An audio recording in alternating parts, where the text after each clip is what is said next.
आज हम तुम्हें मनाते हैं गजानन, तुम्हें मनाते हैं गजानन, तुम्हें मनाते हैं गजानन, कर दो बेड़ा पार। आज हम तुम्हें मनाते हैं गजानन, कर दो बेड़ा पार।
पार्वती के लाला मूषक वाहन सूंड सुंडाला। आओ पार्वती के लाला मूषक वाहन सूंड सुंडाला। आओ पार्वती के लाला मूषक वाहन सूंड सुंडाला। आओ पार्वती के लाला मूषक वाहन सूंड सुंडाला।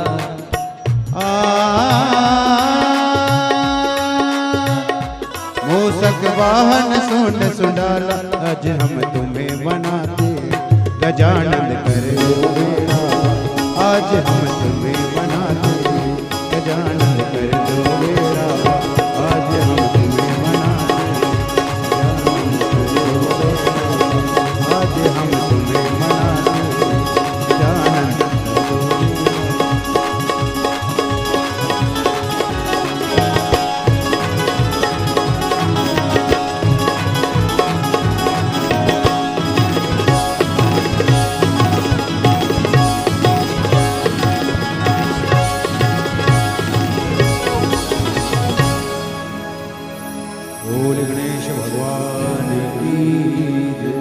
जय जय से राधे।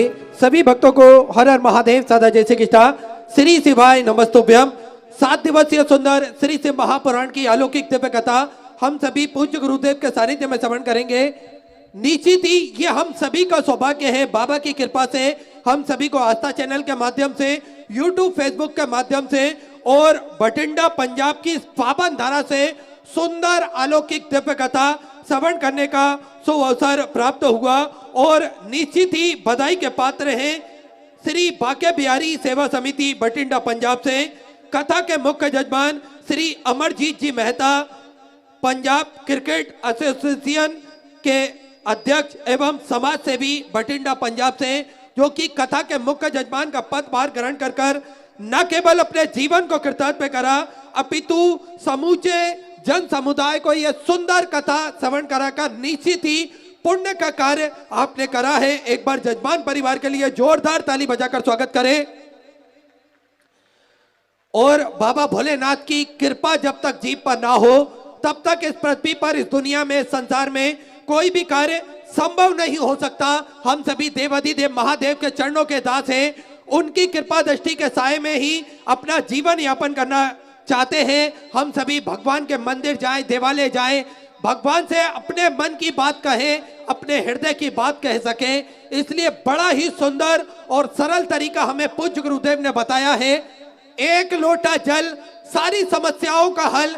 एक लोटा जल लेकर हम पास के मंदिर जाते हैं, देवालय जाते हैं, भगवान से प्रार्थना करते हैं, आराधना करते हैं और अपने मन की बात हम महादेव से कह सकते हैं।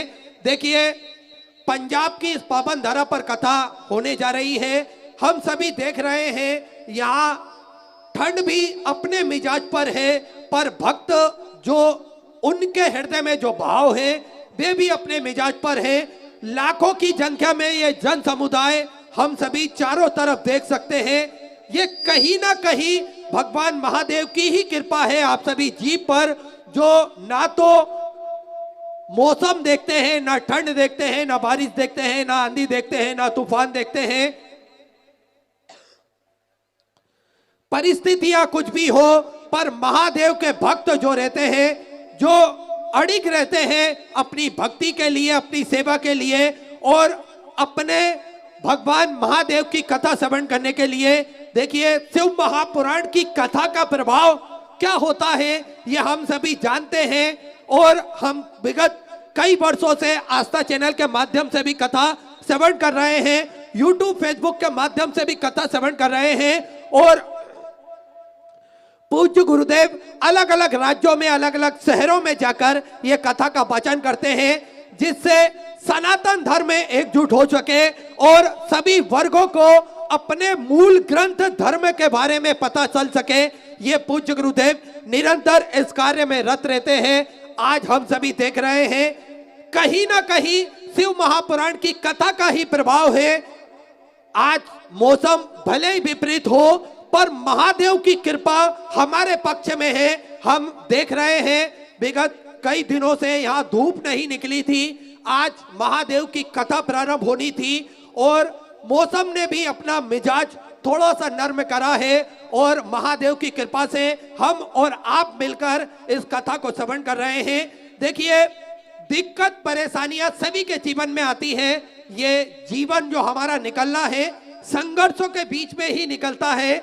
हम भीतर से कितने भी ताकतवर बनना चाहें, लेकिन कहीं ना कहीं परिस्थितियां हमको डिगाने का प्रयास करती है, पर महादेव की कृपा जब होती है तो परिस्थितियां कुछ हमारा बिगाड़ नहीं पाती है। थोड़ी दिक्कत परेशानी सभी के जीवन में आती है। हम लाखों लोगों के भीतर लाखों परेशानियां हैं, सपने हैं, कठिनाइयां हैं, डर है, मजबूरियां हैं, दुख है, बीमारियां हैं, सुख भी है तो उसमें कमजोरियां हैं। जिस तरह से हर दर्द की दवा होती है, उसी तरह से दर्द भरे इस जीवन के लिए प्रार्थना होती है। हमारे को थोड़ा सा भी दर्द हो रहा है या तकलीफ हो रही है, हम महादेव से प्रार्थना करें तो निश्चित ही वह प्रार्थना अवश्य स्वीकार होती है। तो दर्द भरे जीवन के लिए प्रार्थना भी जरूरी है। एक नहीं अनेक नाम है मेरे महादेव शंकर के, एक नहीं अनेक नाम है मेरे महादेव शंकर के। जैसे पूरा ब्रह्मांड जुड़ा है सिर्फ एक ही जड़ से। हम सभी देखते हैं कि महादेव एक ही है, लेकिन उनकी शाखाएं सभी रूप में विद्यमान होती है। कोई किसी रूप में नाम ले लेता है, कोई किसी रूप में नाम ले लेता है। तो जैसे पूरा ब्रह्मांड जुड़ा है सिर्फ एक ही जड़ से, काल हरने के लिए महाकाल बन जाते हैं, दुख दर्द के लिए विष को पीकर नीलकंठ कहलाते हैं, मृत्युंजय बनकर मृत्यु पर विजय हम सभी की कराते हैं। डर भय को दूर करने के लिए काल भैरव के रूप में आते हैं, भूत भविष्य वर्तमान पर विजय भूतनाथ ही करवाते हैं। ब्रह्मांड की शुरुआत और अंत ही है, इसलिए देवों के देव महादेव कहलाते हैं। हम सभी देखते हैं कि महादेव सभी देव हैं, पर मेरे महादेव महादेव कहलाते हैं। तो हम सभी उनकी प्रार्थना करें, आराधना करें।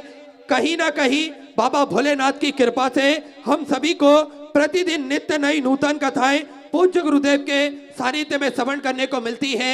हम सभी कथा श्रवण कर न केवल अपने धर्म के बारे में जानते हैं, अपितु हमको समाज में किस प्रकार से रहना है, किस प्रकार से हमारा व्यवहार होना चाहिए, ये भी हमें कथा के माध्यम से प्राप्त होता है।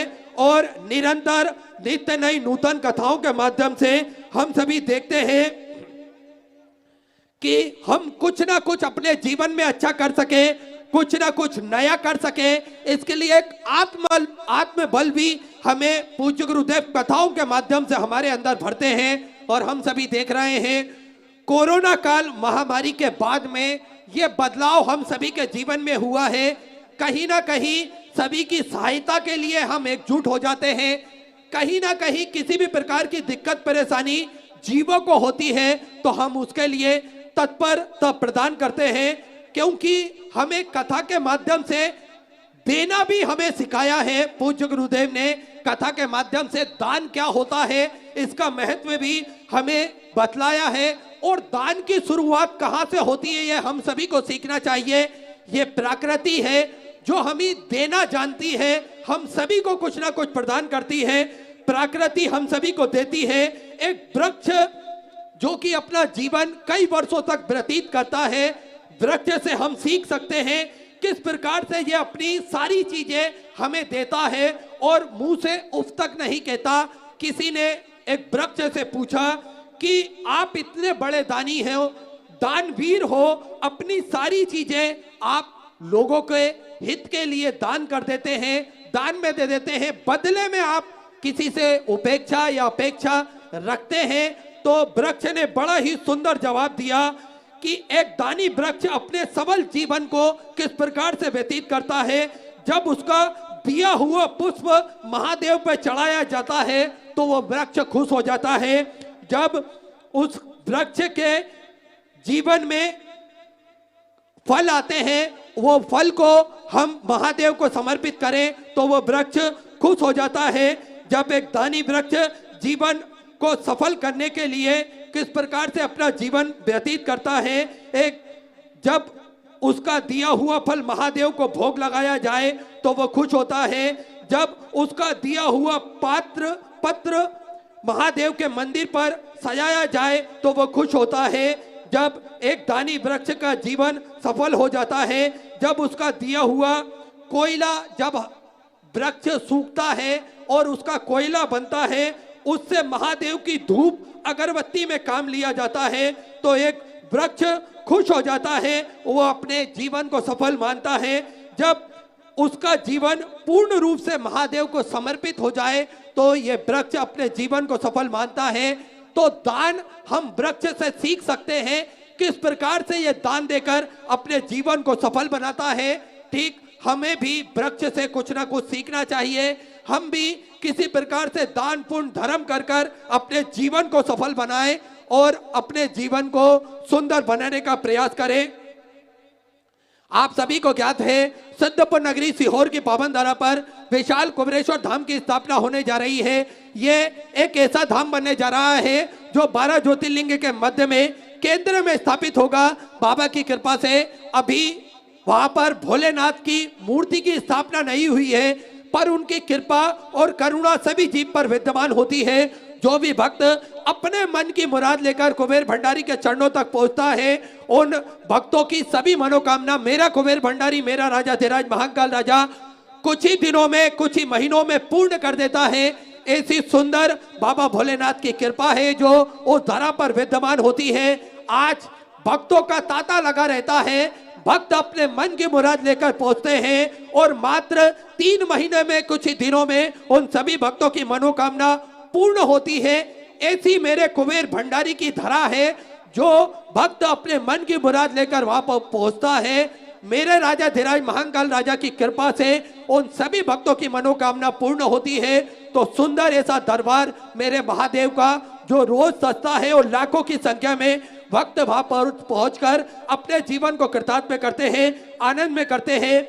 सेवा का कार्य उस धरा पर प्रतिदिन विद्यमान होता है। आप सभी को ज्ञात है, चाहे गौ माता की सेवा हो या फिर वृद्ध जन की सेवा हो, भोजन भंडारे की सेवा हो या फिर किसी भी प्रकार की स्वास्थ्य संबंधित सेवा हो, श्री विश्लेष सेवा समिति बढ़ चढ़कर भाग लेती है, बढ़ चढ़कर हिस्सा लेती है। आप सभी को ज्ञात है कि गौ माता की सेवा सुचारू रूप से चलती है, साथ में भोजन भंडारा प्रतिदिन सुचारू रूप से चलता है, जिसमें लाखों, सैकड़ों, हजारों भक्त प्रतिदिन भोजन भंडारे का आनंद लेकर अपने जीवन को कृतार्थ में करते हैं, आनंद में करते हैं। आप सभी को ज्ञात है कि मात्र 21,000 रुपए की सहयोग राशि आप देकर आप भी आजीवन भोजन भंडारे की सदस्यता ग्रहण कर सकते हैं और अपने जीवन को कृतार्थ में कर सकते हैं, आनंद में कर सकते हैं।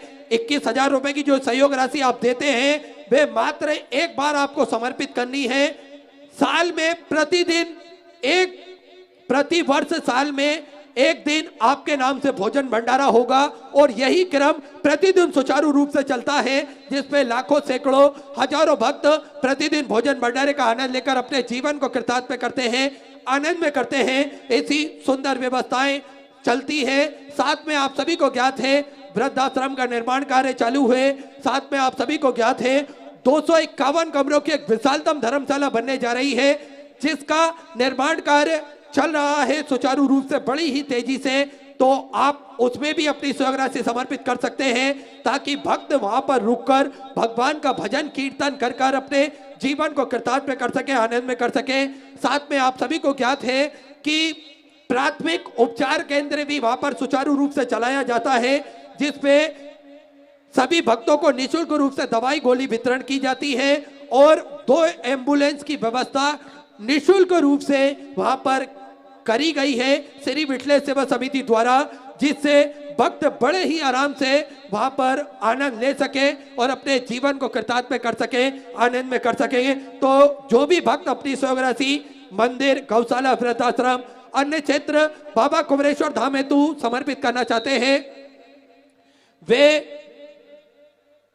श्री विठले सेवा समिति का अकाउंट नंबर टीवी स्क्रीन पर चल रहा है।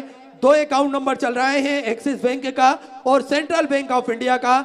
दोनों में से किसी में भी अपनी स्वराशि जमा कर कर आप अपना नाम व्हाट्सएप पर भेज सकते हैं। और जो भक्त बठिंडा पंजाब की पावन धारा पर अपनी स्वराशि समर्पित करना चाहते हैं, वे कथा पंडाल के ठीक सामने श्री विठले सेवा समिति का जो दान कार्यालय बना हुआ है, उस कार्यालय में अपनी स्वराशि जमा कर कर रसीद अवश्य प्राप्त करें। आइए, जिन दानदाताओं ने, जिन भामाशाहों ने मंदिर, गौशाला, वृद्धाश्रम, अन्य क्षेत्र बाबा कुमरेश्वर धाम हेतु अपनी स्वराशि प्रदान करी, उन सभी पवनसारी पुण्यसारी दानदाताओं के नाम श्रीमती सीमा जी सेठ की तरफ से 501 रुपए की स्वराशि आपने समर्पित की, बहुत बहुत बधाई। रिसीता जी राजपूत की तरफ से 2001 रुपए की स्वराशि आपने समर्पित की। पुष्पा राजेंद्र प्रसाद जी मांडवा से सुंदर आपने 501 रुपए की स्वराशि समर्पित की। गुप्तदान में सुधा 500 रुपए। नीलम जी शर्मा नोएडा उत्तर प्रदेश से 500 रुपए की स्वराशि आपने समर्पित की। रेखा सिंह जी की तरफ से उन्नाव उत्तर प्रदेश से सुधा 500 रुपए। बीणा देवी जी की तरफ से हाजीपुर उत्तर प्रदेश से सुधा 4100 रुपए की स्वराशि आपने बाबा कुमरेश्वर धाम हेतु समर्पित की, बहुत बहुत बधाई। सुधा विचार आपके सुधा स्वराशि आपने समर्पित की। सुधा जी गुप्ता हिमाचल प्रदेश से सुधा 511 रुपए की स्वराशि आपने समर्पित की। कामनी जी चौधरी की तरफ से उड़ीसा से सुंदर 1601 रुपए की स्वराशि आपने समर्पित की। वैशाली धर्मराज जी यादव की तरफ से ठाणे महाराष्ट्र से सुधा 500 रुपए की स्वराशि समर्पित की, बहुत बहुत बधाई। मनोज कुमार जी दिल्ली से सुधा 500 रुपए। सूरज जी झा बिहार से सुधा 500 रुपए की स्वराशि समर्पित की। शारदा जी पोतार की तरफ से फरीदाबाद हरियाणा से सुंदर 21,000 रुपए की स्वराशि देकर आजीवन भोजन भंडार की संस्था ग्रहण करी, सुनहरे अक्षरों में अपना नामांकित कराया, बहुत बहुत बधाई। सुधा विचार आपके सुधा स्वराशि आपने समर्पित की। सेठ जी चतुर्वेदी इंदौर मध्य प्रदेश से सुधा 500 रुपए। दर्श देवांशी जी केतु की तरफ से डिंडोरी से सुंदर 2101 रुपए की स्वराशि आपने समर्पित की। ललिता अमर सिंह जी राजपूत की तरफ से सुधा 500 रुपए। प्रभावती जी आर्य की तरफ से बड़ौदा गुजरात से आपने सुंदर 21,000 रुपए की स्वराशि देकर आजीवन भोजन भंडार की संस्था ग्रहण करी, सुनहरे अक्षरों में अपना नामांकित कराया, बहुत बहुत बधाई। सुंदर विचार आपके सुधा स्वराशि आपने समर्पित की। आप सभी को ज्ञात है 21,000 रुपए की स्वराशि देकर आजीवन भोजन भंडार की संस्था आप ग्रहण करते हैं। सुंदर कथा का प्रथम दिवस गुरु जी का आगमन हो चुका है। साथ में कथा के मुख्य जजमान श्री अमरजीत जी मेहता मुख्य जजमान, इनका भी आगमन हो चुका है। सुंदर गुरु वंदना, सुंदर गुरु भजन हम सभी समर्पण करेंगे। जय जय श्री राधे, हर हर महादेव, श्री शिवाय नमस्तुभ्यं।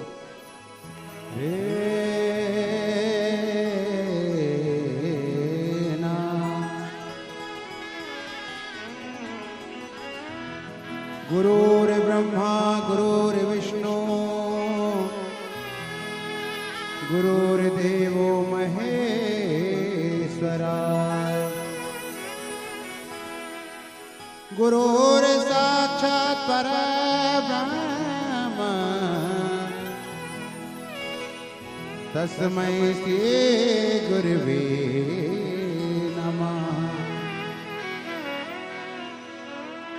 गुरुदेव की कुटिया को मैंने फूलों से सजाया है।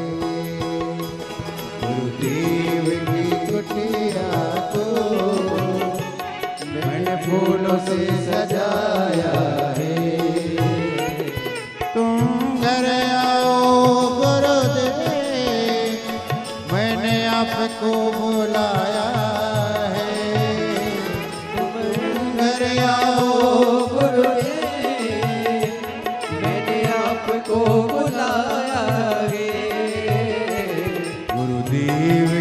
कुटिया को मैंने फूलों से सजाया है। गुरुदेव की कुटिया को मैंने फूलों से सजाया है। गुरु मेरे ब्रह्मा है, गुरु मेरे विष्णु है। गुरु मेरे ब्रह्मा है, गुरु मेरे विष्णु है। गुरु मेरे ब्रह्मा है, गुरु मेरे विष्णु है। गुरु मेरे ब्रह्मा है, गुरु मेरे विष्णु है। गुरु मेरे शिव भोले, मेरे शिव भोले, जिसने जगत रचाया है। गुरु मेरे शिव भोले, जिसने जगत रचाया है। तुम घर आओ गुरुदेव, मैंने आपको बुलाया है। तुम घर आओ गुरुदेव, मैंने आपको बुलाया है। गुरुदेव की कुटिया को मैंने फूलों से सजाया है। मैंने फूलों से सजाया है। मैंने फूलों से सजाया है। भोले भगवान की जय। जय जय श्री राधे। सभी भक्तों को हर हर महादेव सदा जय श्री कृष्णा। श्री शिवाय नमस्तुभ्यम। पूज्य गुरुदेव का आगमन हो चुका है। गुरुदेव व्यासपीठ पर मंचासीन हो चुके हैं।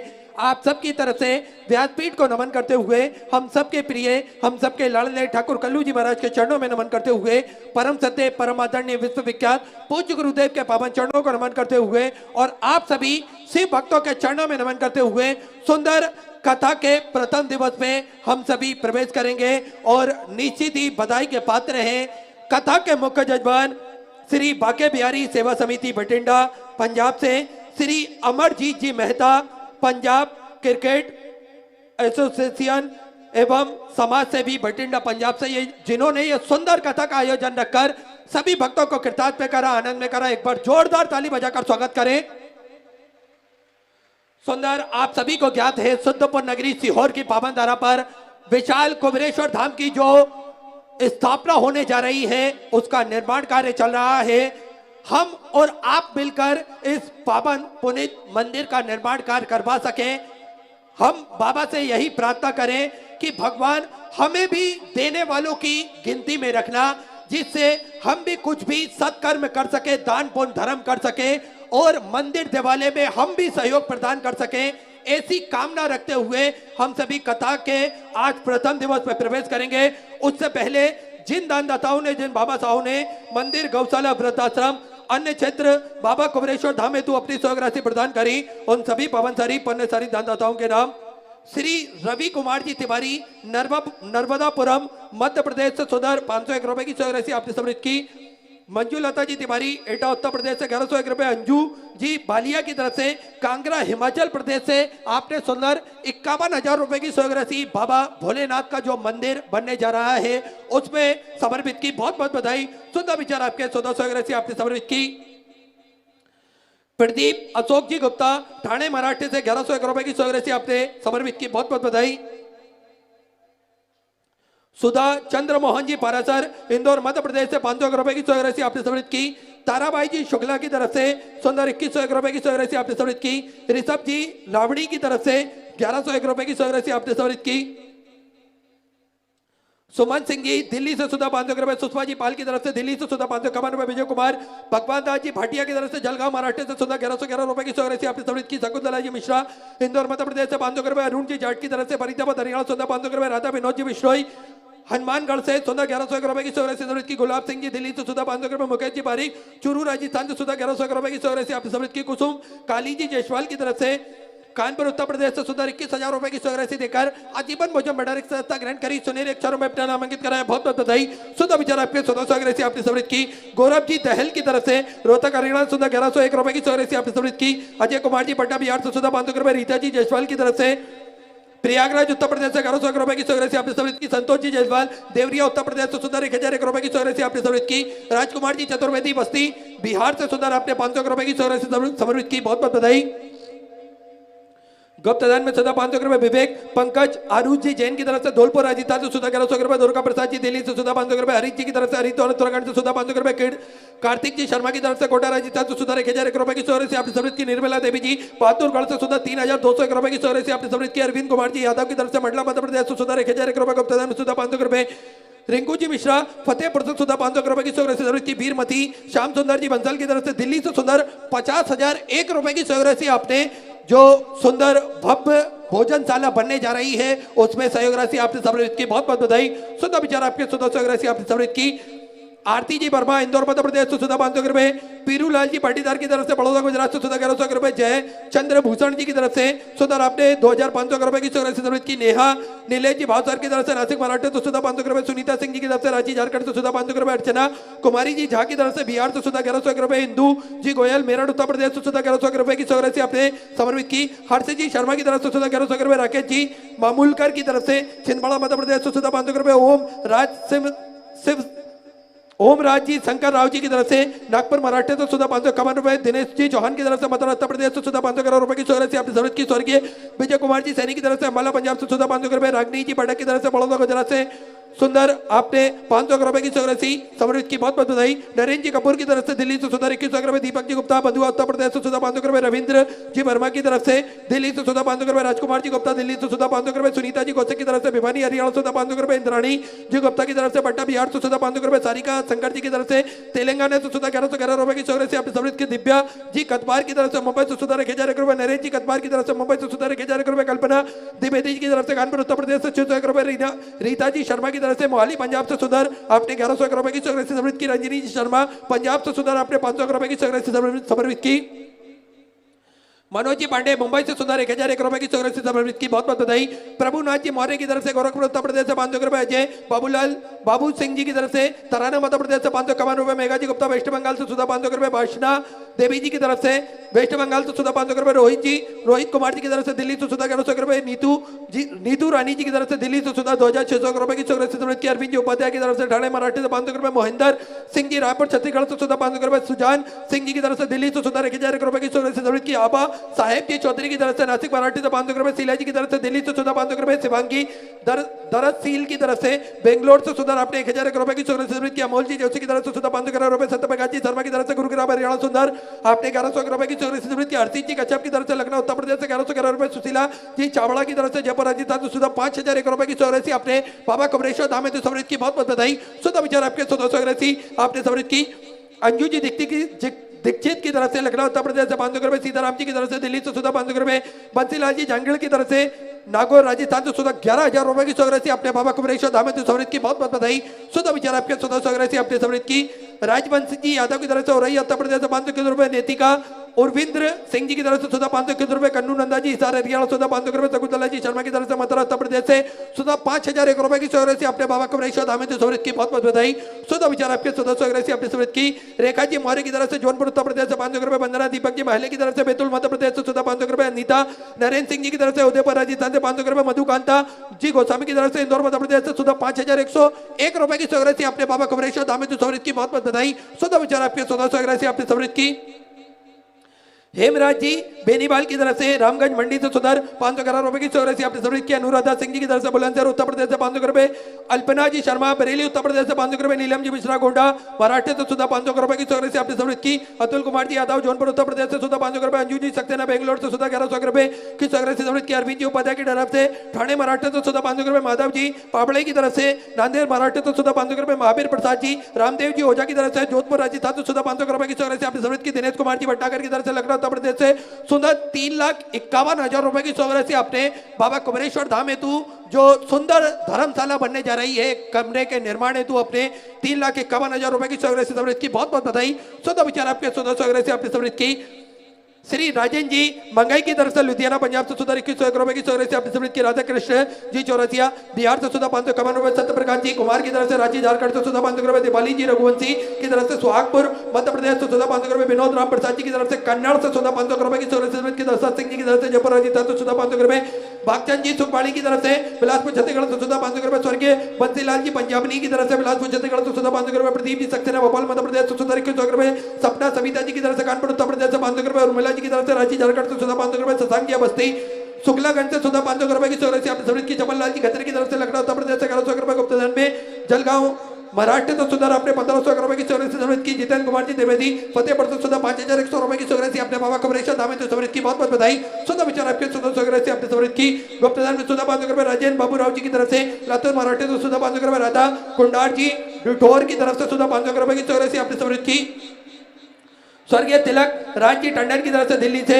सुधा 505 रुपए की सौरभ समृद्धि की किरण जी गुप्ता नोएडा उत्तर प्रदेश से 500 रुपए की सौरभ आपने समृद्धि की युधिष्ठिर जी साहू की तरफ से उड़ीसा से सुधा 1701 रुपए की सौरभ आपने समृद्धि की मिलेंद्र रविंद्र जी चौधरी की तरफ से धुलिया महाराष्ट्र तो सुधा 1100 रुपए की सौरभ से आपने समृद्धि की विवेक जी मिताली जी पाठक की तरफ से वाराणसी उत्तर प्रदेश से 1100 रुपए सुकुमार जी राठी अमरावती महाराष्ट्र तो सुधा 500 रुपए की सौरभ से आपने समृद्धि की दीपक कुमार जी अलवर राजस्थान तो सुधा 500 रुपए अनिल जी कौशल की तरफ से भोपाल मध्य प्रदेश से 521 रुपए की सौरभ से अपनी समृद्धि की भूपेन्द्र जी सिन्हा की तरफ से असम से सुधा 500 रुपए लता भाई जी दंगुड़ की तरफ से जलगांव मराठी तो सुधा 500 रुपए की सौरभ से अपनी समृद्धि की सभी दानदाताओं को मैं हृदय की अनंत गहराई से नमन करता हूँ दंडवत करता हूँ प्रणाम करता हूँ सुधा सौरभ से अपनी समृद्धि की जो भक्त अपनी सौरभ मंदिर गौशाला वृद्धाश्रम अन्य क्षेत्र बाबा कुमरेश्वर धाम हेतु समर्पित करना चाहते हैं वे टीवी स्क्रीन पर श्री मिथिलेश सेवा समिति को 2 अकाउंट नंबर चल रहे हैं एक्सिस बैंक का और सेंट्रल बैंक ऑफ इंडिया का दोनों अकाउंट में से किसी में भी अपनी स्वराशि आप जमा कर अपना नाम व्हाट्सएप पर भेज सकते हैं और जो भक्त अपनी स्वराशि यहाँ बठिंडा पंजाब की पावन धरा पर समर्पित करना चाहते हैं वे विगत 7 दिनों के लिए श्री मिथिलेश सेवा समिति का जो दान कार्यालय कथा पंडाल के ठीक सामने लगा हुआ है उस कार्यालय में अपनी स्वराशि जमा कर अपने नाम की रसीद प्राप्त कर सकते हैं। आइए सीधे व्यासपीठ की शरण में चलते हैं। पूज्य गुरुदेव के सानिध्य में सुंदर हम सभी प्रथम दिवस की कथा श्रवण करेंगे। जय जय श्री राधे, हर हर महादेव, श्री शिवाय नमस्तुभ्यं।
गिरिराज धरण की जय हो, श्री वल्लभाधीश की जय हो, गोसाई जी परम दयाल की जय हो, श्याम सुंदर श्री यमुना महारानी की जय हो, काशी विश्वनाथ भगवान की जय हो, गौरा महारानी की जय हो, श्री गणेश जी महाराज की जय हो। सरस्वती मात की जय हो। खेड़ापति सरकार की जय हो। कुबेरेश्वर महादेव की जय हो। महाकालेश्वर भगवान की जय हो।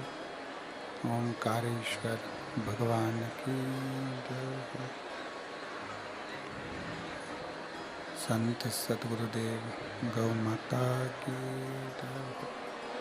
चिंता संतान अंतारो यत्पदानुहृणवा स्वयं तनीचार्यनं प्रणमामि मुहुर्मुहुः। यदमृतो जन्तुः सर्वदुःखातिगो भवेत्तमं सर्वदा वन्दे श्रीमद्वल्लभनन्दनम्। अज्ञानतिमिरगास्य ज्ञानजशलाकया चक्षुरुन्मीलितेन तस्मै श्रीगुरवे नमः। नमामि हृदयशेषे लीलाच्छिद्रशयनं लक्ष्मीसहस्राम्बे सर्वमानं कलानिधिं। चतुर्भीष्व चतुर्भीष्व चतुर्भीष्वतभिस्तवा षड्जायते सो पञ्चदा हृदय नमः।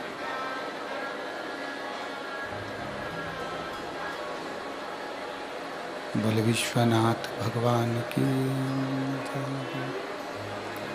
ओम नमः शिवाय।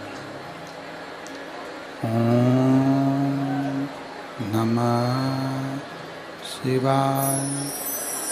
ओम नमः शिवाय।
ओम नमः शिवाय।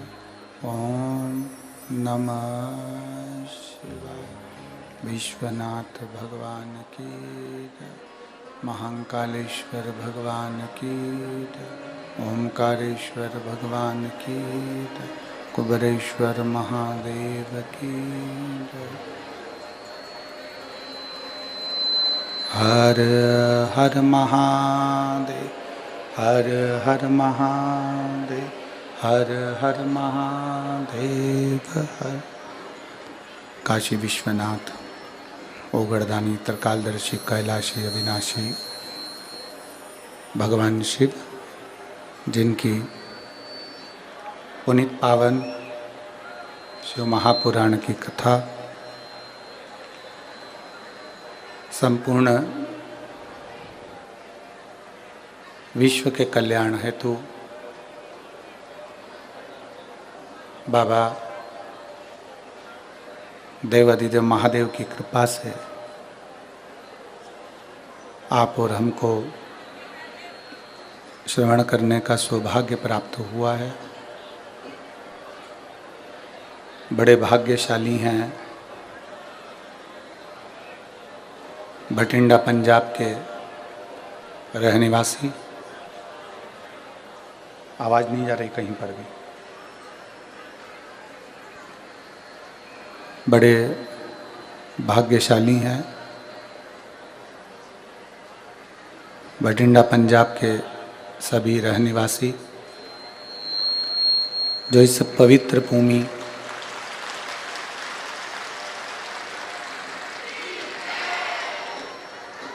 पंजाब की इस पवित्र भूमि पर शिव महापुराण की कथा श्रवण करने का सौभाग्य प्राप्त हुआ है।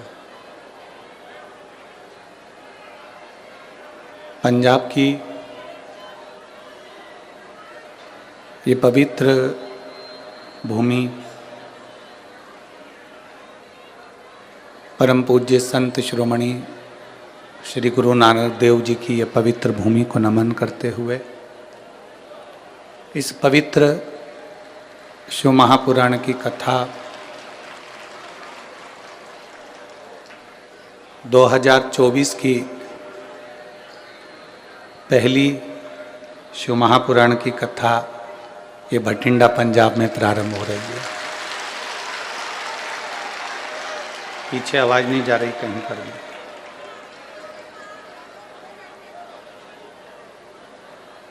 दो 2024 की है पहली शिव महापुराण की कथा है जो पंजाब से प्रारंभ हो रही है और संपूर्ण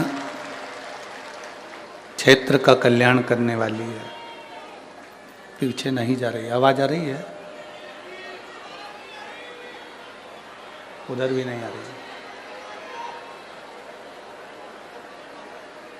संपूर्ण क्षेत्रवासियों का कल्याण करने वाली,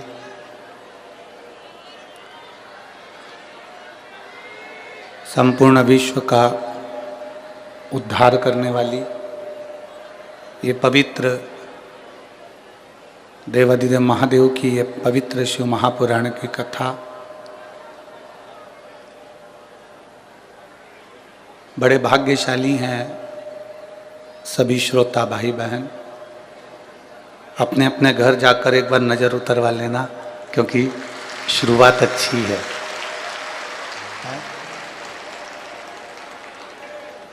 कथा के मुख्य आयोजक बाके बिहारी सेवा समिति भटिंडा, श्री कथा के मुख्य यजमान श्री अमरजीत जी मेहता, पंजाब क्रिकेट एसोसिएशन एवं समाज सेवी भटिंडा पंजाब से एक बार यजमान परिवार के लिए जोरदार ताली बजाएं। कल जब हम भटिंडा पंजाब में पहुँचे तो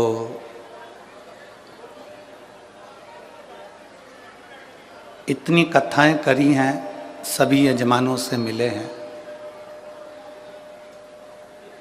पर चेहरे पर इतनी खुशी मेहता जी के पूरे परिवार में थी कि वो देखने लायक थी।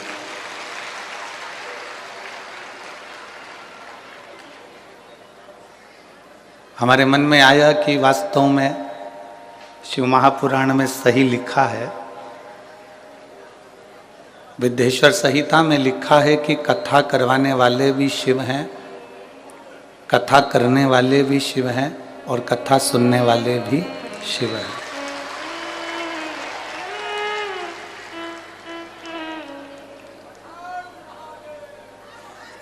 और शिव एक सरल,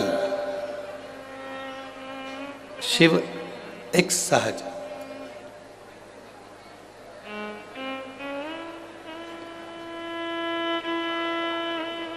आप सब बहुत दूर दूर से भी आए हो। ये जो पत्र हैं आपके, पहले दिन के जो आपने पत्र भेजे हैं, उसमें से कुछ पत्र जो पढ़े गए हैं, उन पत्रों से लग रहा है कि आप बहुत दूर दूर से भी आए हो और एक विश्वास लेकर यदि आप कथा में पहुंचे हैं, एक भरोसा लेकर आप कथा में आए हैं,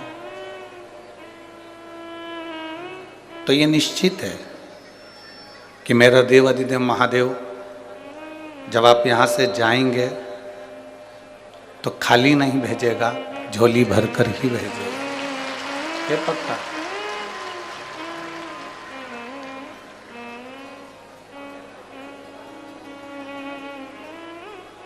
एक बहन ने एक पत्र लिखा, उस पत्र में उसने लिखा कि गुरुजी,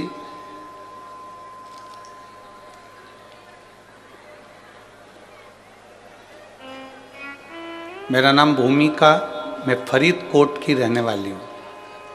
कहीं बैठी होगी तो हाथ हिलाना। मेरा नाम भूमिका है, मैं फरीदकोट की रहने वाली हूँ। आपकी है? मैं अपनी दादी जी के साथ आई हूँ। गुरुजी, अभी तक आपने महाराष्ट्र और छत्तीसगढ़ में गर्मी में कथा करी है, अब पकड़ में आए हो हमारे पंजाब में। धन्य, पहला पत्र है और वो भी छद्दनदार हो। इससे लगता है पंजाब कितना भारी है।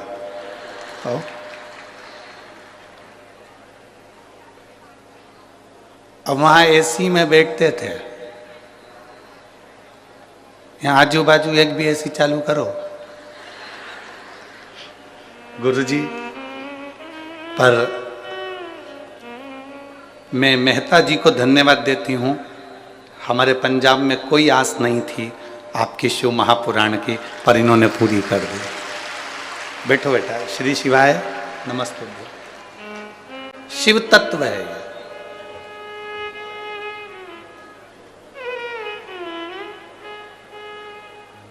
मेहता जी, जो खुशी प्यासे को पानी पिलाने की होती है ना, उससे 4 गुना खुशी इन प्यासों को शिव महापुराण सुनाने की है। जो बड़ी आस लेकर बहुत सालों से बैठे हुए थे, एक लोटा जल देवाधिदेव महादेव को समर्पित कर रहे थे और बोल बम का नारा है। इतना धीमे से बोलोगे तो कल्याण तुम्हारा है।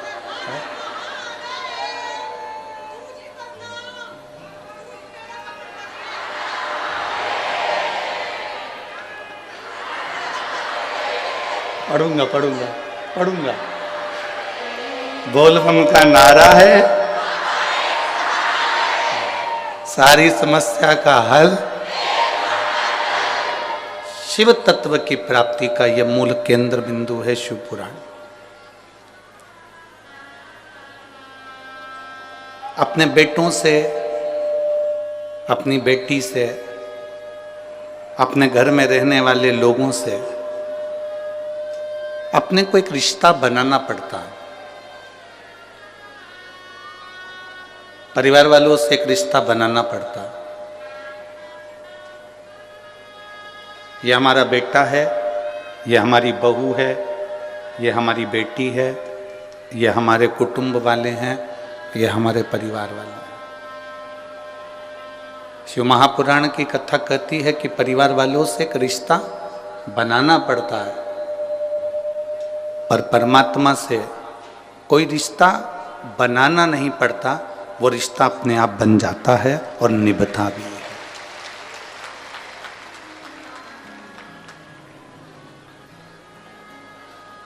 ब्रह्मा ब्रह्मलोक में रहते हैं, भगवान विष्णु बैकुंठ लोक में रहते हैं।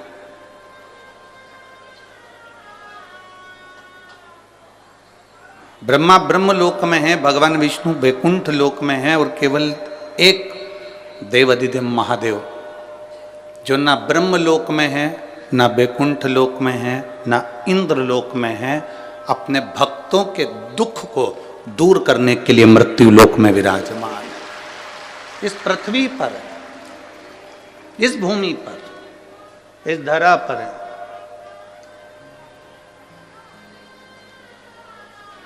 तुम्हारे नजदीक में जो होता है वो आपके दुख को समझता है। पत्नी को तकलीफ हुई तो पति उसके दुख को समझता है, पति को तकलीफ हुई तो पत्नी उसके दुख को समझती है, बेटे को तकलीफ हुई तो माँ उसके दुख को समझती है, बेटी को तकलीफ हुई तो बाप उसके दुख को समझता है, भाई को तकलीफ हुई तो भाई उसके दुख को समझता है। कारण वो आपके करीब में, आपके नजदीक में। जो नजदीक में होगा वो दुख समझेगा।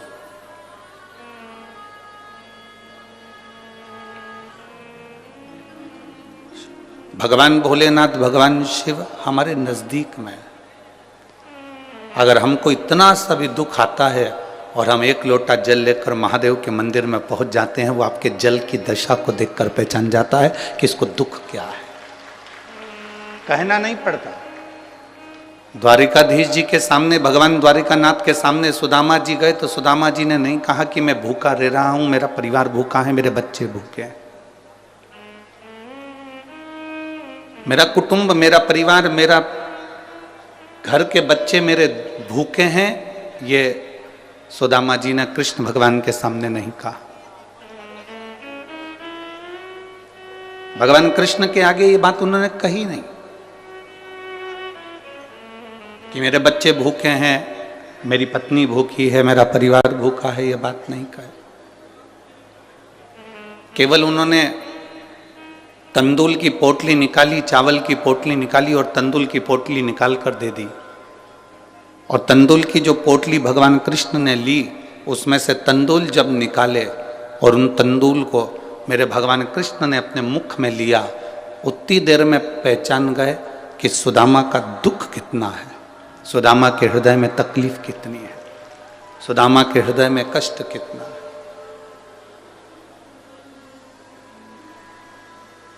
सुदामा की जिंदगी में दुख कितना आया, वो केवल तंदूल से पहचान।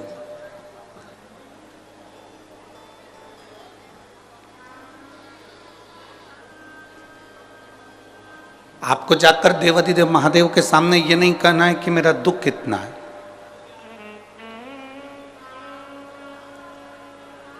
आपको महादेव के सामने जाकर ये नहीं कहना है कि मेरा कष्ट कितना है। आपको तो महादेव के मंदिर में जब जाएं, भगवान शिव के मंदिर में जब जाएं, एक लोटा जल लेकर, जब अपने घर का पानी लेकर, घर का जल लेकर, मंदिर का जल नहीं, घर का जल लेकर जब आप देवाधिदेव महादेव के पास में पहुंचेंगे, भगवान शंकर को एक लोटा जल समर्पित करेंगे, तो महादेव उस जल से पहचान जाएंगे कि आपकी जिंदगी में तकलीफ क्या चल रही है, आपके जीवन में दुख क्या चल रहा है।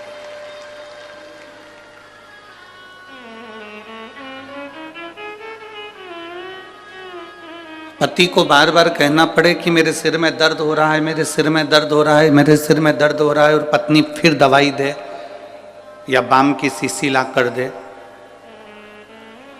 वो एक अलग बात है।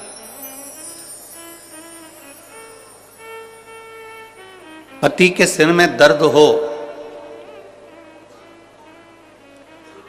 पति का चेहरा बता दे कि इसको क्या तकलीफ है, और पत्नी तुरंत दौड़कर पानी का गिलास लेकर आए या दवाई का बॉक्स, मेडिकल बॉक्स लेकर आए और अपने पति को पूछे कि लाओ मैं आपको कुछ दवाई दे दूं, आपका चेहरा अच्छा नहीं लग रहा है, आपका स्वरूप अच्छा नहीं लग रहा है, आज आपके चेहरे पर रौनक नहीं है,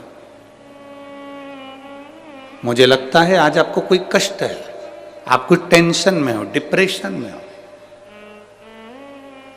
आपका चेहरा बोल रहा है कि आपको कोई तकलीफ है, लाओ मैं तुम्हें कुछ दवाई दे दूं, कुछ गोली दे दूं, ग्लूकोज दे दूं, पानी दे दूं, कुछ नींबू पानी मंगा दूं, नारियल पानी बुलवा दूं।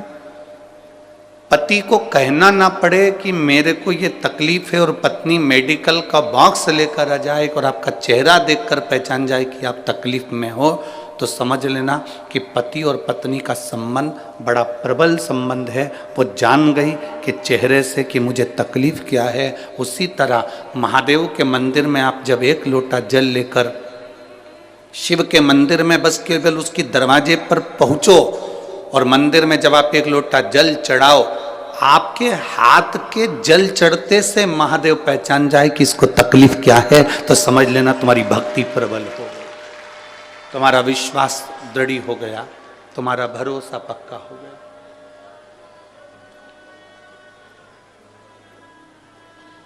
एक भरोसा भी तो पक्का होना चाहिए। गुरु नानक देव जी के 2 पुत्र, 4-5 शिष्य,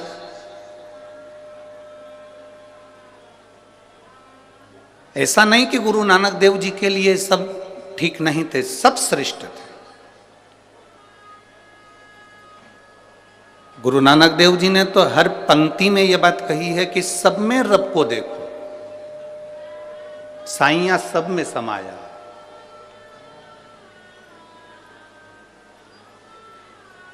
पर कोई कोई ऐसा होता है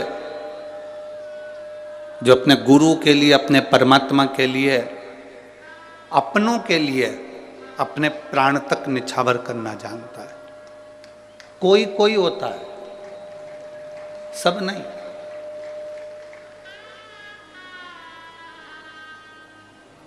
पड़ोसी तुम्हारे बन सकते हैं,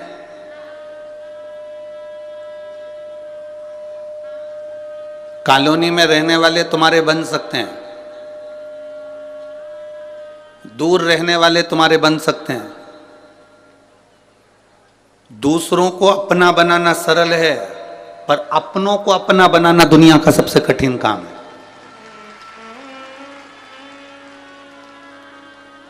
आप दूसरे को अपना बना सकते हो, दूसरे को अपना बना लोगे, वो सरल है, पर जो अपने हैं उनको अपना बनाकर रखना, ये दुनिया का सबसे कठिन काम है।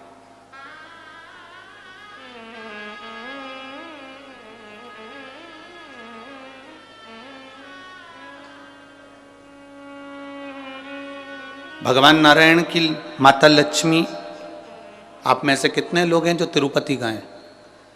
हाथ उठाओ जरा, गए हो? रखो। आप में से कितने लोग हैं जो द्वारका जी गए? ठीक है, रखिए। आप में से कितने लोग हैं जो कभी पंढरपुर गए हों? कभी गए हों? रखिए। आप में से कितने लोग हैं जो बद्रीनाथ गए हों? ठीक है। बद्रीनाथ के मंदिर में, बद्रीनाथ जी के पास में लक्ष्मी जी बैठी हैं क्या? अरे बोलो तो जम के। नहीं। द्वारकाधीश में, द्वारकाधीश के पास में रुक्मणी जी बैठी हैं क्या द्वारकाधीश के नजदीक में? नहीं। पंढरपुर में हरि विठ्ठल जी के पास में रुक्मणी जी बैठी हैं क्या? नहीं। तिरुपति में नारायण के पास में लक्ष्मी जी बैठी हैं क्या? नहीं।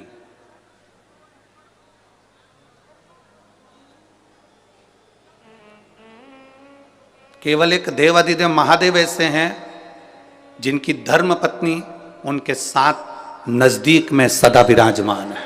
केवल एक।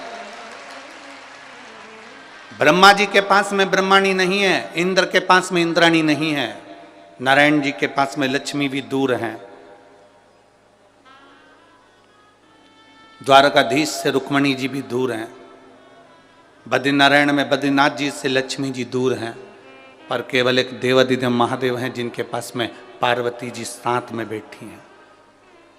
साथ में, क्योंकि दूसरों को अपना बनाना सरल है पर अपनों को अपना बनाना कठिन है। और मेरे महादेव ने वही करा है, अपनों को भी अपना बनाया और दूसरे को भी अपना बनाया। ये महादेव का सबसे बड़ा गुण तत्व, सबसे बड़ा गुण तत्व मेरे महादेव का, अपनों को भी अपना बनाया और दूसरे को भी अपना बनाया।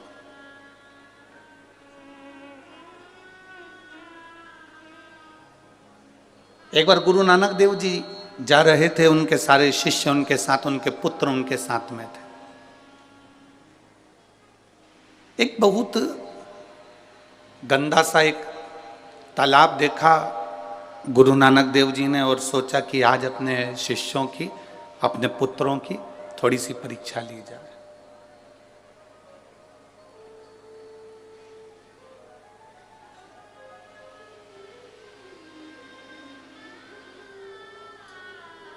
उनके पास में कटोरा था, पात्र था। उस कटोरे को गुरु नानक देव जी ने उस गंदे तालाब में फेंक दिया।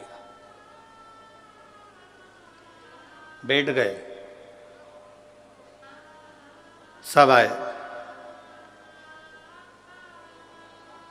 सारे शिष्यों से कहा कि मेरा कटोरा इस गंदे नाले, इस गंदे तालाब में गिर गया है, कोई निकाल के ला दो।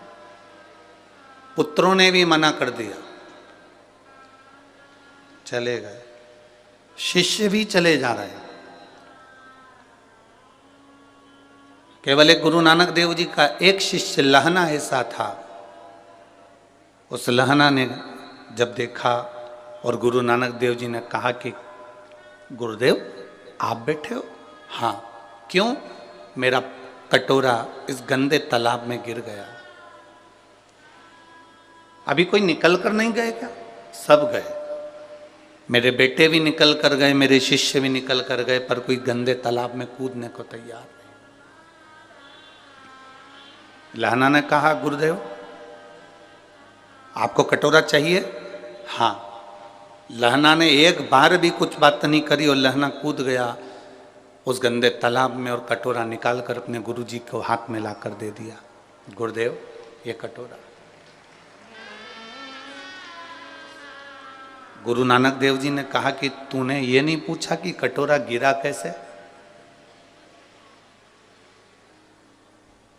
कटोरा गया कैसे? तूने एक बार भी नहीं पूछा कि ये कटोरा गिरा कैसे, गया कैसे, गंदे तालाब में पड़ा कैसे?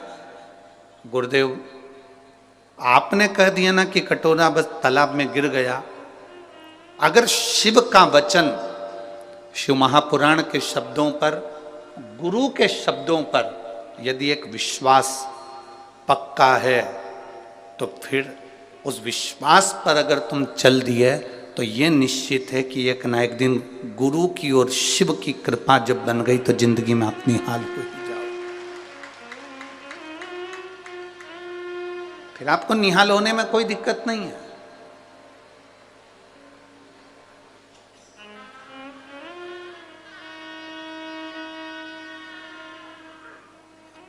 जिसने शंकर भगवान पर भरोसा करा है, जिसने शिव जी पर विश्वास करा, एक लोटे जल पर विश्वास करा, उसका हाथ मेरे देवाधिदेव महादेव ने पकड़ लिया। मेरे शंभू ने उसका हाथ पकड़ लिया। एक जरा से कटोरे से गुरु नानक देव जी ने यह अंदाजा लगा लिया था कि मेरे सिंहासन पर, मेरी गादी पर, मेरी जगह पर, मेरे इस सुख को कौन जान सकता है, कौन पहचान सकता है। अपने बेटों को वो पद नहीं मिला, गुरु नानक देव जी के पुत्रों को वो पद नहीं मिला, अन्य शिष्यों को वो पद नहीं मिला जो लहना को मिला, जो लहना के पास प्राप्त हुआ।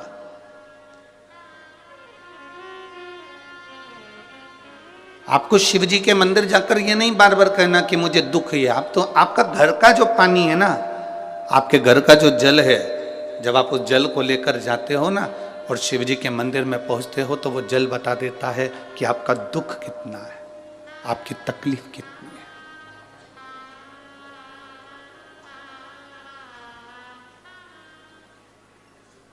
आरओ लगाने वाले को आप एक बार अपने घर पर बुलाना। आया आपके घर पे कभी आरओ लगाने वाला? आरओ का पानी, आरओ का जो मशीन लगाने वाला आपके घर पर आया होगा, सबसे पहले वो पानी की जांच करता है। बोलो री जीजियों, ओ बठिंडा वाली, और जितने मेरे जीजा बैठे हैं वो भी बोलो सही है कि गलत है। आरओ लगाने वाले को आप अपने घर पर बुलाएंगे तो पहले वो पानी की जांच करेगा, इसमें खार कितना है, मिट्टी कितनी है, कितना क्लीन है, वो जांचेगा। फिर कहेगा कि मशीन लगा तो दे रहे हैं परंतु इसका जो फिल्टर है वो हर 15 दिन में खराब हो जाएगा क्योंकि इसमें मिट्टी ज़्यादा है और खार ज़्यादा। तुम्हारा महीने का खर्चा तो जरूर होगा पर पानी क्लीन हो जाएगा। तुमने कहा साहब लगा दो, एक मशीन आरओ की लगाओ, हमारा ये पानी क्लीन होना चाहिए, पीने के लायक हो जाए।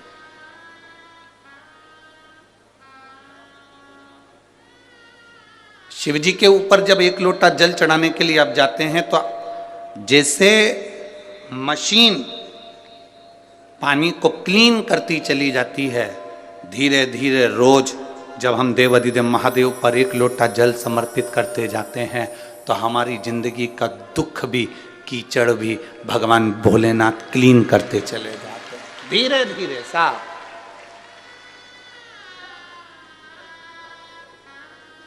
और मैंने तेरे ही भरोसे बाबा, तेरे ही भरोसे हवा बिच उड़ती जावांगी, बाबा डोर हटो छड़ी में कटी जावांगी, भोले मैं तेरी पतंग, शंभू मैं तेरी पतंग, हवा बिच उड़ती जावांगी, बाबा डोर हथो छड़ी में कटी जावांगी, भोले मैं तेरी पतंग, शंभू मैं तेरी पतंग। इस लाइन को सुनने के बाद एक बार भगवान ने एक भक्त से पूछा कि ये बता तुझे उड़ाऊं कि नहीं उड़ाऊं।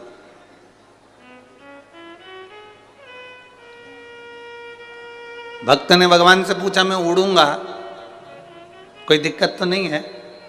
भगवान कहते हैं डोरी मेरे हाथ में है, उड़ाऊंगा, बहुत ऊपर पहुंचेगा, बहुत ऊपर पहुंचेगा, पर इतना याद रखना पतंग और इंसान जितनी ऊंचाइयों पर जाता है काटने वालों की संख्या ज्यादा बढ़ जाती है।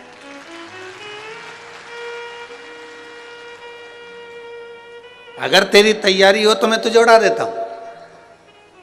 पतंग और इंसान जितनी ऊंचाइयों को छुएगा, जितना ऊपर जाएगा, जितनी तरक्की करेगा, जितना जितना ऊपर जाएगा, काटने वालों की चारों तरफ भीड़ लग जाएगी। मैं ही काटूंगा, कितना उड़ रहा है अभी देखता हूं इसको।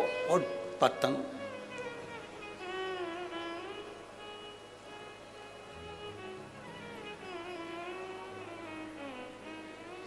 हमारे हिंदू धर्म में, हमारे सनातन धर्म में तो एक दिन दे दिया काटने के लिए, मकर संक्रांति का दिन, कि पतंग उड़े तुम काटो, मना नहीं है, बिल्कुल मना नहीं है।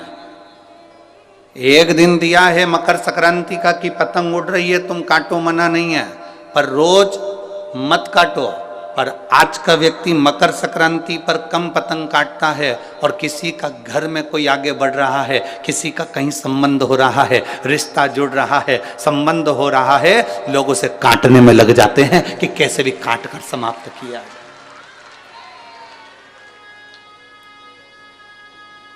साल में एक दिन काटोगे ना चल जाएगा, पर रोज रोज मत काटो। किसी का संबंध हो रहा है, किसी के बेटे की शादी हो रही है, किसी बेटी का संबंध हो रहा है, कोई आगे बढ़ रहा है, कोई सीए कर रहा है, कोई एमबीए कर रहा है, कोई इंजीनियर बन रहा है, कोई डॉक्टर बन रहा है, कोई कलेक्टर बन रहा है, किसी का फाइल आगे बढ़ गई है, कोई आगे की ओर बढ़ता चले जा रहा है। हमें टेंशन नहीं लेना। अच्छा, बाबा की कृपा हो, खूब आगे बढ़े। एक पत्र आया है,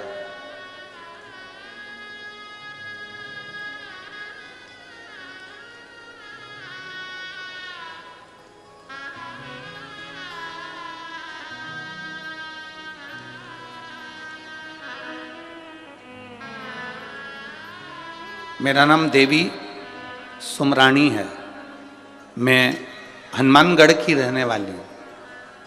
कहीं बैठी हो तो हाथ हिला सकती हैं। आप ही हैं?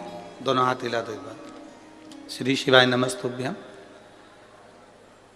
मेरा नाम देवी सुमरानी है। मैं हनुमानगढ़ की रहने वाली हूँ। 30 वर्ष से मैं माइग्रेन की तकलीफ को भोग रही थी। ऐसा कोई डॉक्टर नहीं जिसको मैंने जांच ना करा। थोड़े दिन दवाई लो फिर वैसा कि वैसा ही हो जाता था। आखिरी में मेरे परिवार वालों ने भी आस छोड़ दी थी और कह दिया था अब कब तक दिखाऊं। गुरुदेव, शिव जी पे चढ़ा हुआ 1 लोटा जल और शंकर जी पे चढ़ी हुई 1 बेलपत्र, ये वो औषधि है जो दुनिया का सबसे बड़ा काम कर देती है। और मेरे बाबा ने मेरे साथ वही करा। मैंने 1 लोटा जल चढ़ाना प्रारंभ करा। जो बीमारी मेरी 30 साल से नहीं गई, 1 लोटा जल, उस जल का आचमन करना, बेलपत्र शिव जी को समर्पित कर कर उस औषधि को पाना। आज मैं बाबा की कृपा से 30 वर्ष के बाद माइग्रेन की बीमारी से ठीक हुई हूँ। मैं बाबा को यहाँ प्रणाम करने के लिए आई। एक बार दोनों हाथ हिला दो। हर हर महादेव। शिव तत्व इसी को कहते हैं। बैठिए बहन। थोड़ा सा फाइल मोटी हो सकती है, थोड़ा सा दुख बड़ा हो सकता है, पर कटेगा जरूर। संकट मिटेगा जरूर। आप अगर बहुत विश्वास के साथ में, हम तो कहेंगे पंजाब वालों के भाग्य खुल गए जो 2024 की पहली कथाएं हमें, भाग्य खुल गए। कई भटिंडा पंजाब की भी माताएं सोच रही होगी कथा में जाऊंगी, पर भीड़ बहुत है। भीड़ रहती है तो टॉकीज जाते हो कि नहीं जाते? थिएटर जाते हो? भीड़ होती है तो मॉल में भी जाते हो कि नहीं जाते हो? भीड़ होती है। कभी कभी शादी का सीजन होता है तो पार्लर में भी भीड़ होती है।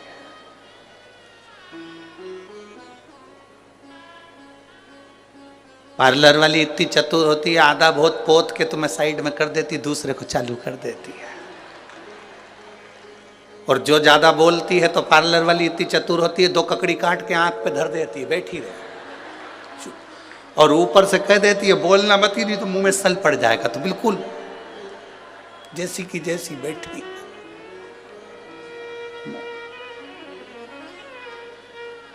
फिर बोली तो पार्लर वाली इतनी चतुर होती है कि होठों पे ना जाने वो पेंसिल से क्या और मुंह खोल के बिठा दिया। अब बोल।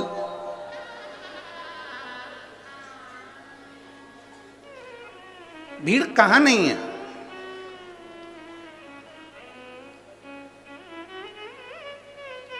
अरे पूरे भटिंडा वालों को खुशियां मनाना चाहिए। पूरे भटिंडा वालों को खुशियां मनाना चाहिए। लोग नए साल में केदारनाथ, बद्रीनाथ, द्वारकाधीश, सोमनाथ, भीमाशंकर, मल्लिकार्जुन, कहीं वैद्यनाथ, कहीं महाकाल जाते हैं। और मेरा 12 ज्योतिर्लिंग भटिंडा में आकर बैठ गया है पहले।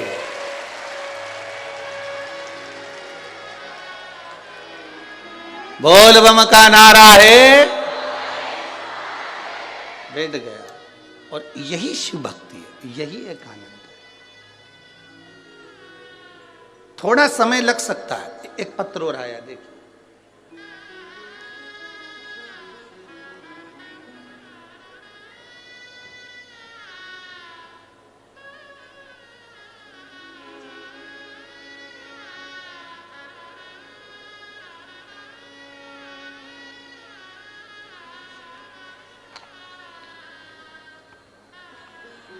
मेरा नाम पूनम रानी, मैं गांव भूलन,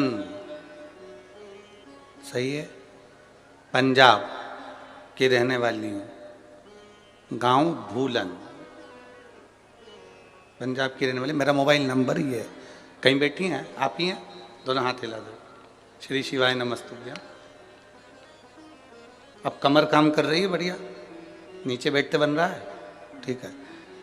बाबा मेरी रीढ़ की हड्डी में गैप हो गया था, डॉक्टर के हिसाब से मैं हमेशा 24 घंटे बिस्तर पर पड़ी रहती थी, 1 मिनट भी उठकर कोई कार्य नहीं कर पाती थी।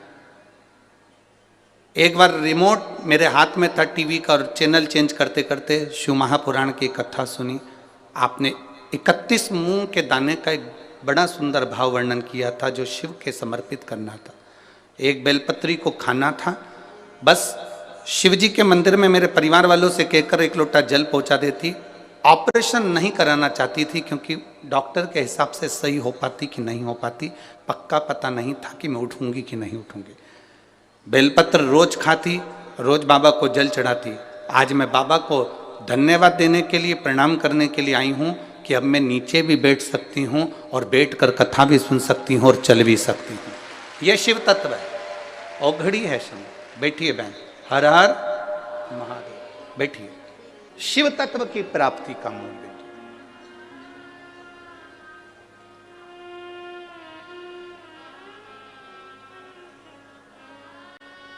आप जितने विश्वास से सुनोगे, जिस आस से सुनोगे, मेरा बाबा तुम्हारे करीब में आएगा। और खाली ना जाता कोई,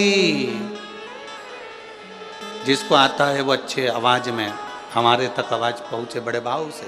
खाली ना दर से तुम्हारे खाली ना जाता कोई, दर से तुम्हारे मैं भी खड़ी हूँ नन्ही बाहें पसारे। अपने हृदय से लगा लो, लगा लो, गिरा जा रहा हूँ, उठा लो, उठा लो। भोले अपने दर से अब तो ना टालो, गिरी जा रही हूँ, उठा लो, उठा लो। ये शिव की कथा है, ये शंकर का गुणगान है, ये शंकर की करुणा है, ये शंकर की उदारता है। दूसरे को अपना बनाना सरल है, पर अपनों को भी अपना बनाना कठिन है।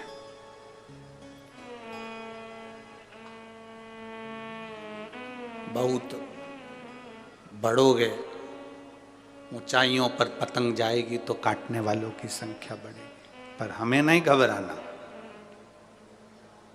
आप ऊंचाइयों पर जा रहे हैं, अपनी मेहनत के बल पर जा रहे हैं, अपनी मेहनत के बल पर चल रहे हैं।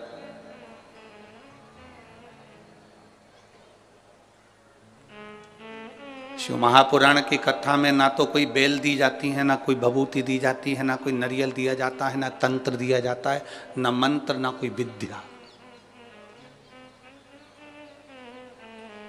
शिव महापुराण की कथा में ना कोई ढोंग होता है, ना कोई प्रपंच होता है। शिव महापुराण की कथा में तो केवल एक विश्वास होता है कि हम शंकर के मंदिर तक जाएं, बाबा पर 1 लोटा जल चढ़ाएं, और तुम इस भरोसे पर मत रहना कि सियोर वाला महाराज तुम्हारे दुख को मिटाने के लिए आएगा। सियोर वाले महाराज को भी दुख आता है तो बाबा मिटाने के लिए आता है, तो तुम्हारा दुख भी वही मिटाने के लिए आएगा। किसी ढोंग और प्रपंच में नहीं फंसना हमको। केवल एक शंकर का दरवाजा ऐसा दरवाजा है, शिव का द्वार एक ऐसा द्वार है जहां ना तो ढोंग है ना प्रपंच है। वहां कोई ढोंग प्रपंच नहीं है, केवल एक काम है, तुम्हारा 1 लोटा जल और 1 बेलपत्र। बेलपत्र भी तुम्हारे पास होए तो चढ़ाओ, नहीं हो तो मंदिर की बेलपत्र उठाकर धोकर वापिस मंदिर में चढ़ा दो, मेरा शंकर स्वीकार कर लेगा। उसको दिखावे से मतलब नहीं, उसको बिल्कुल दिखावा नहीं चाहिए। माता जी के मंदिर जाओगे, एक चुंदड़ी चढ़ाना पड़ेगी, चूड़ी चढ़ाना पड़ेगी, सुहाग सामग्री चढ़ाना पड़ेगा, हलवा पूड़ी का भोग लगाना पड़ेगा। भगवान नारायण के मंदिर में जाओगे, ठाकुर जी के मंदिर में जाओगे तो लड्डू का भोग लगाना पड़ेगा, पेड़े का भोग लगाना पड़ेगा, 56 भोग लगाना पड़ेगा। जितने मंदिरों में जाओगे कुछ ना कुछ देना पड़ेगा, पर महादेव के मंदिर में तो अगर आपके पास में 1 लोटा जल हो तो चढ़ा दो, जल भी नहीं हो तो शिव जी की चढ़ी बेलपत्र वापिस चढ़ा दो, वो भी नहीं हो तो 3 बार ताली बजा दो, वो भी नहीं हो तो बम बम भोले बोलो और अपने घर को चल दो। इतने में शिव प्रसन्न।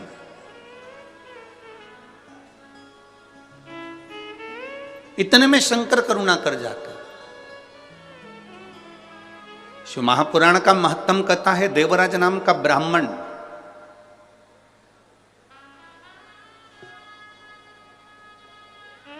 चोरी का धन है उसके पास में, चोरी की संपदा है उसके पास में।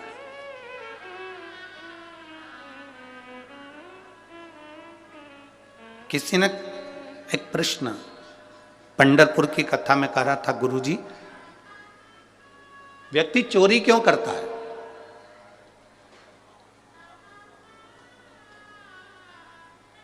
कोई आपसे पूछे, कोई आपके सामने ये प्रश्न रख दे कि व्यक्ति चोरी क्यों करता है, तो आप क्या उत्तर दो? उसका एक उत्तर है, व्यक्ति चोरी क्यों करता है? शिव महापुराण में देवराज की कथा को सुनना और बिंदुक की कथा को सुनना। देवराज की पत्नी, उसके बच्चे, उसके लिए भोलेनाथ बहुत कुछ दे देते थे, 2 समय का भोजन देते थे, पेट भर देते थे। उसके लिए, उसके परिवार को चलाने के लिए बाबा कोई कमी नहीं लाते थे।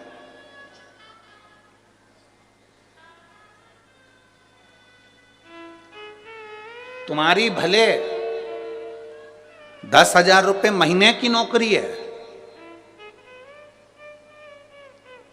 तुम्हारी पत्नी वो मिलेगी जो 10,000 रुपए महीने की नौकरी को भी एडजस्ट कर लेगी। तुम्हारे बच्चे ऐसे होंगे जो 10,000 रुपए महीने से जो तुम कमाई कर कर लेकर आ रहे हो उसमें एडजस्ट हो जाएंगे। भगवान बनाता ही ऐसा है कि उतने में तुमको संतुष्ट कर कर रखता है। पर जब तुम गलत मार्ग पर जाने लगते हो, किसी गलत स्त्री के संग में आ गए, किसी गलत नारी के संग में आ गए, मदिरा पीने वाले के संग में आ गए, जुआ खेलने वाले के संग में आ गए, व्यसन में डूबने वाले के संग में आ जाते हो, तो फिर भगवान का दिया हुआ वो 10,000 रुपये महीने की नौकरी तुम्हें कम लगने लगती हो। तुम कहीं ना कहीं से पैसा बहुत कमाना चाहते हो। जब तुम अपने लिए कमाते हो तो 10,000 में पूर्ति हो जाती है, पर तुम जब गलत व्यक्ति का संग पकड़कर गलत तरह से गलत लोगों के लिए कमाना चालू करते हो, तब तुम्हें चोरी करना पड़ती है। जब तक तुम चोरी नहीं कर पाते, जब तक तुम्हारा परिवार चल रहा है, संतुष्टिपूर्ण है, तो तुम्हें चोरी की जरूरत नहीं। तुम्हें चोरी की जरूरत नहीं है।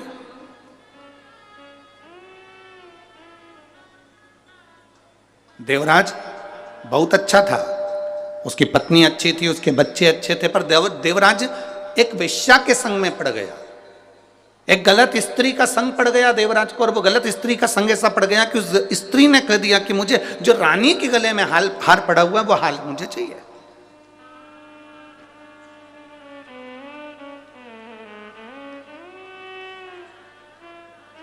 जो रानी के गले में हार पड़ा है वो हार मुझे ला कर दो। और देवराज अभी तक बहुत अच्छी जिंदगी जी रहा था।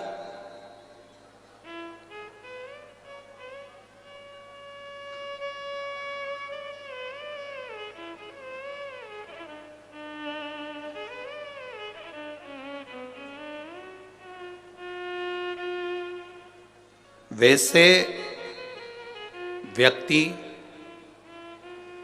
कम मरता है, पर जब व्यक्ति फैशन में थोड़ा सा पड़ने लगता है तो जल्द ही मरता है। कहीं ना कहीं ऐसे चुंगल में फंस जाता है कि वो फिर निकल नहीं पाता है।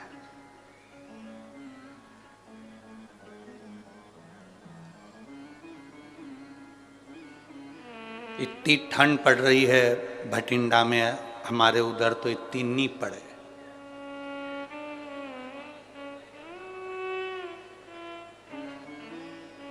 इतनी ठंड, सब कम्बल और शाल और सब ओढ़ ओढ़ के बैठे हैं, और ओढ़ना भी चाहिए। अब इतनी ठंड में अगर भटिंडा में कोई शादी हो तो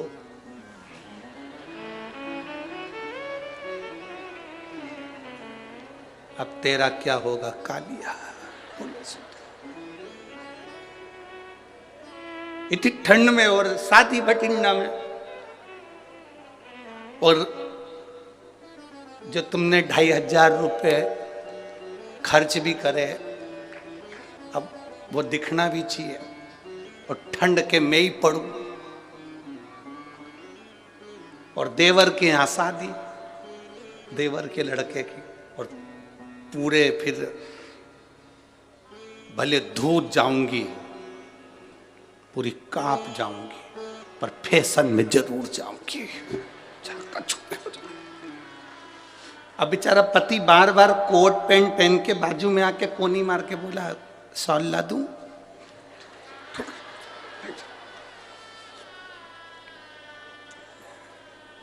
शॉल भी लेके चलिए, पर वो यूं नहीं है, यूं। अब कह रहा है लाऊं तेरे को, तू कछु ओढ़ने का। धूज रहे, गुलाब जामुन चम्मच में थी, कब बाजू वाले के प्लेट में पहुंच गई मालूम ही नहीं पड़ा। अब बोले, अरे तेरे डमरू की धुन सुन के मैं काशी नगरिया हूँ, तेरे डमरू की धुन सुन के मैं काशी नगरिया हूँ, मैं काशी नगरिया हूँ, मैं काशी नगरिया हूँ, मैं काशी नगरिया हूँ, मैं काशी नगरिया हूँ। मेरे भोले ओ बम भोले, मैं काशी नगरिया हूँ, मेरे भोले ओ बम भोले, मैं काशी नगरिया हूँ, तेरे डमरू की धुन सुन के मैं काशी नगरिया हूँ, तेरे डमरू की धुन सुन के मैं काशी नगरिया हूँ। बड़े आनंद में नीचे वालों से निवेदन है, आप तो नाच लो, पर ऊपर जो बैठे हैं उनसे निवेदन है संभल के नाचना हो, बड़े सावधानी से, आनंद से, दोनों हाथों से, बड़े प्रेम से।